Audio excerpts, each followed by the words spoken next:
Hey, what's up? Jason here, and in this episode of Bartending Pro, I'm going to teach you how to make proper blended drinks.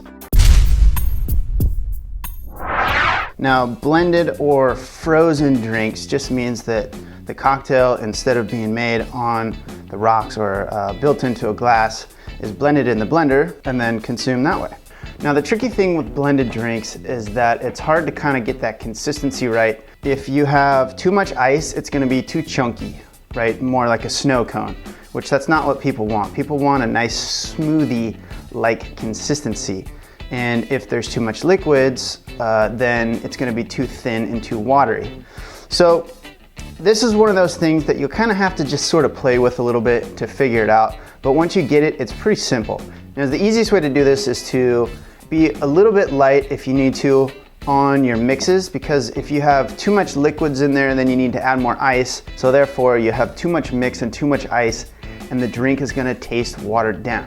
And this is a really common complaint with people that drink blended drinks, is it just tastes watered down. I can't taste anything. I can't taste the alcohol. I can't taste the flavoring. And this is a really common problem. It's easier to add as you go than to take it away, because then if you make too much ice, too much mix, you're gonna have to add more booze, which you can't really do that if you're working in a bar. One of the first things that people worry about when they're learning blended drinks is like, how much ice do I put into the blender in the first place? So here's a good way to kind of figure that out, is to start with the glass that you're gonna use, fill it full of ice. All right, so all the way to the top. So just like any other cocktail, the trick to a good drink is a glass full of ice. And even more so in a blended drink, because when you blend it, it's going to eliminate all the little inconsistencies of how the ice cubes fit together, right? Does that make sense? It's gonna get pulverized, so the ice is gonna settle down and take up less space. So you actually need a little bit more ice than the ice that's going into your cup or glass that you're gonna be using. Dump this into the blender. Oh, we lost the cube there. Put another one in there. And then we'll add our ingredients. So if we're gonna make a margarita in this size glass, which it's kind of hard to tell, but this is a little bit bigger glass than usual, we'll put a 2-ounce pour, 2.5, right? We'll call it a 2 tequila and a half of the triple sec. So we'll go 1, 2, 3, 4, 1, 2, 3, 4, 2. Now we need our mix. Now you can put all kinds of stuff in here. You can put fruits, you can put juices, you can use whatever you like for your mix. I'm just using some good old basic margarita mix here. I have no fingernails, can't open this. There we go. Add this in there.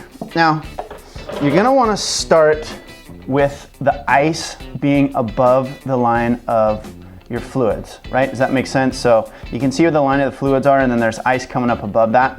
Because if you fill the liquids more than where the ice is, it's gonna be too watered down. I know I've said in an older video that you want it to be so that the ice just starts to float. That's true if you're making non-alcoholic drinks.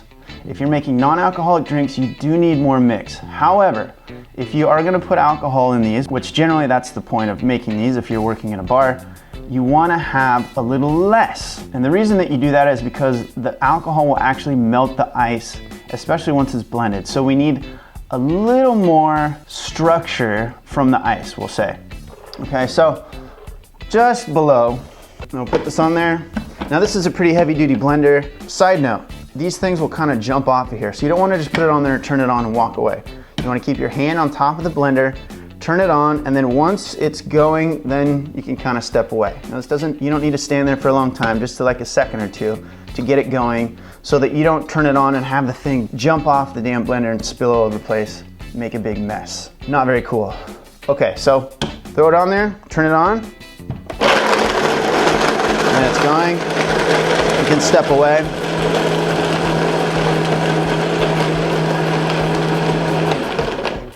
Now, it really only needs to be blended maybe, what is that, 10 seconds, 15 seconds to get the consistency that you want. If there's too much ice in here, it's gonna be chunky like a snow cone. So if it's chunky like a snow cone, add a splash more of your mix in there and blend it up again. If it's too watery, which hopefully you didn't do that, then you're gonna need to add more ice, but then we have the problem of the drink expanding and being watered down. So that's why I say start with your fluids and your alcohols just below the level of the ice. When you're making this for a bar, what I like to do is I will keep this in the blender until the cocktail waitress or the server comes to get their drink. The reason for this is, again, like I said, the alcohol will melt the ice. So if I poured this into the glass and it sits there for 5 minutes or so before the server or the cocktail waitress comes and pick it up, what's gonna happen is the alcohol is gonna melt the ice at the bottom. It's not gonna have that nice smoothie consistency all the way to the bottom of the glass. Now, even if it starts to melt in here, that's okay, because what I'll do is right before the server comes back, I'll turn it on again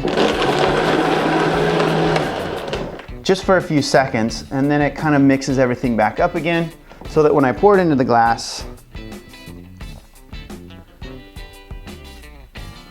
it's that nice even consistency. This is pretty close to how you want it. Now you actually want maybe a little more of a smoothie consistency than this. This is a little chunky, and that's because my fluids were maybe just a touch low. I could tell that just by looking at it. And if you have to serve it like this, that's fine. But if you have time and it comes out a little bit chunky, all you gotta do is dump it back into the blender. Add just a splash, just a little tiny splash in there. You don't need a whole lot more. Give it another blend.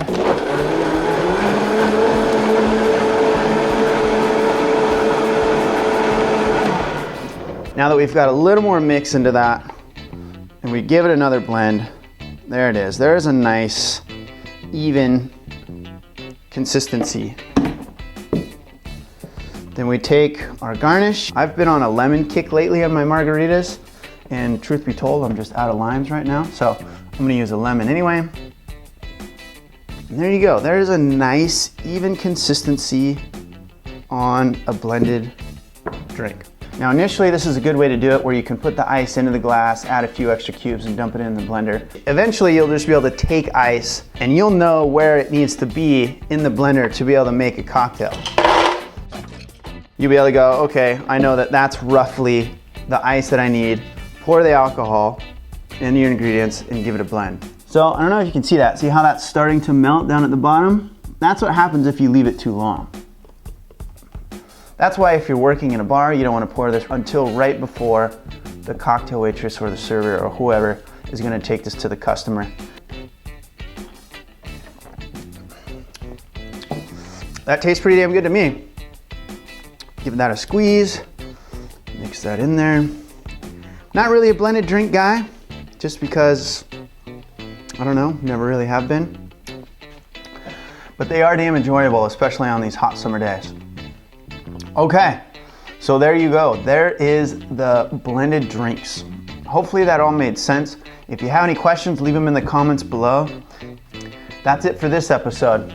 I'll see you next time. Take care. Bye. For more kick-ass videos, check out these playlists. And subscribe to get new videos.